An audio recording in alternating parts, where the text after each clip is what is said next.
اگر آپ کے اوپر قرضہ ہے، وہ قرضہ نہیں اترا اور آپ بہت زیادہ پریشان ہیں، تو ماہ ربیع الاول آ چکا ہے.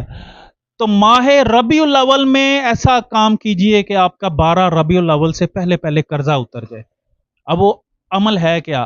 اب وہ کام ہے کہ آپ نے کرنا کیا ہے کہ آپ کا ایسا سبب بن جائے کہ آپ کا قرضہ اتر جائے.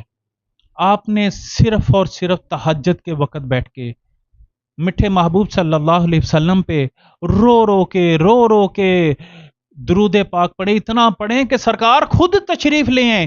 جب سرکار تشریف لے آئیں تو میں کہتا ہوں آپ کو کسی چیز کی ضرورت نہیں ہے.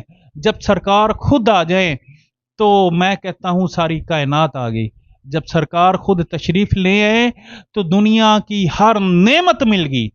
تو جب سرکار آقا نبی علیہ الصلوۃ والسلام مبارک تشریف لے آئیں، انشاءاللہ دیکھیں پھر کمالات دیکھیں. سرکار آپ کو آپ کا قرضہ بھی خود انشاءاللہ ایسا سبب بنائیں گے کہ آپ کا قرضہ بھی اتر جائے گا. اور صرف قرضہ نہیں اترے گا، آپ کے اندر ایسے ایسے روحانی مشاہدے آپ کو ملیں گے، اور اس کے علاوہ آپ کو طریقت بھی ملے گی، آپ کو شریعت بھی ملے گی، دنیا بھی ملے گی اور شریعت بھی ملے گی. آزما کے دیکھ لیں آپ.